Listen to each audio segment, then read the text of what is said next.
huja munu tese kunyoni fa addalu ila istimali jahihim wa quwwati mulukihim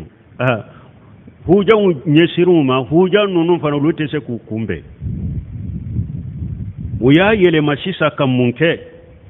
do yoro mumbuye anu fanga mumbuno kam maralila donc ye ko yelema u ka jo yoro nu ka fanga ko ira ibrahima la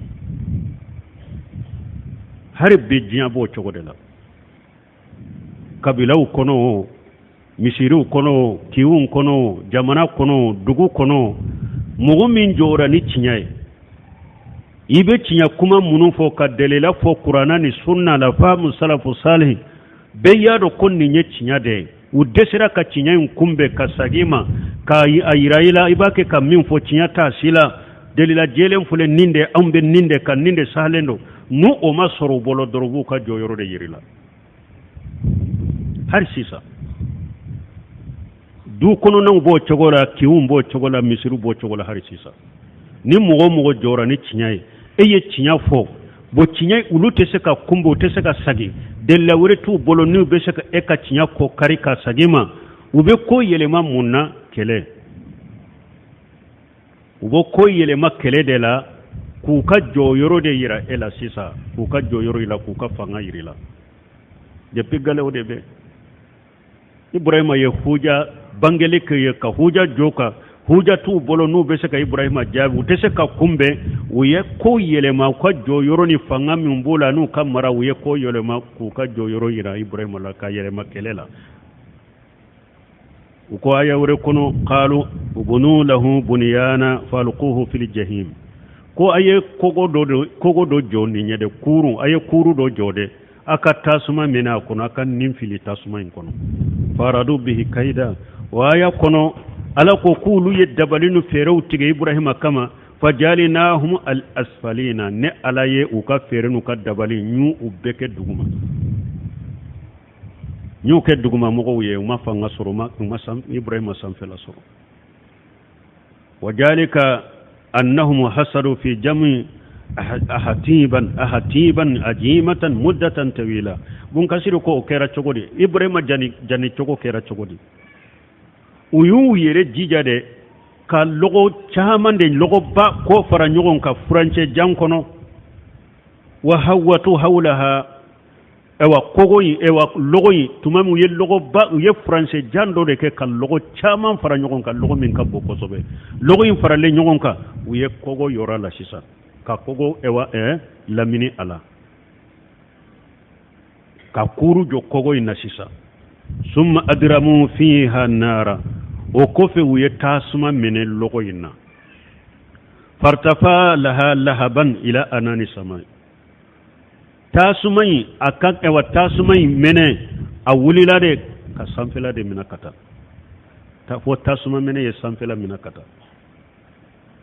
wala mutuqadu an-nar qattu ajamu minha bun kasir ka fola ako tasuma madeli ka mene komi jiya kono komi ibrahima jani tasuma mene na chogomi summa amadu ila ibrahima faktafuhu walqawhu fi kifati al-manjanir o kofe uye ibrahima segere uya fara nyogonka kado manjaniga fana manjaniga ni manjaniga min fule ni nye shetane de kapala yinye abena kuma wure wala chogomi tumamulu ye tasumai mene na kala yammin be tasumai na mugote se ka girala ibrahima yere ka fili chogo tasumai kono yu kono na fili shetane nanu ma ko kam manjaniri dila manjaniri folo kele tumbe kenai ni awuna na dugula sisa dugumi nu ye kurubade ke ka dugu lamini ka datugu mogote se ka dakono manjanira abe komi ni folo la mogo tumbe ewa mi chokoroba tumbe min dila ube siga kono jon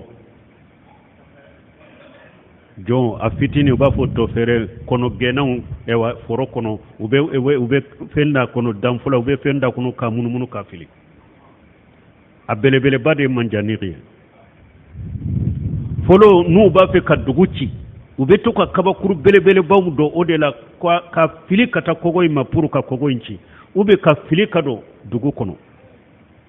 u tun bɛ kɛlɛ kɛ n'a ye donc u y'o de dila ka Ibrahima don o de kɔnɔ ka a fili tasuma kɔnɔ ni o ye Ibrahima filila ni o de ye manjani u y'a dɔn manjani fa in kɔnɔ summa qajafuhu fiha o kɔfɛ u y'a fili tasuma in kɔnɔ fajalaha Allahu alayhi baradan wa salama ala ye tasuma in kɛ Ibrahima kan sumaya ani kisi tafsirkɛlaw ko ni ala ko tasuma kuni ya naru kuni baradan wa salama ala Ibrahima ala ko tasuma ko sumaye ani kisi Ibrahima kan o yɔrɔ la tafsirkɛlaw ko ni ala tun ma kisi in fara kan suma in yɛrɛ dama tun bɛ Ibrahima faga tasuma yɛlɛmana ka kɛ suma ye o de y'a to Ibn Usaymin b'a fɔ n balimaw ko bɛ diɲɛ kɔnɔ a mina sababu ye sababu in ni ala y'a latigɛ sababu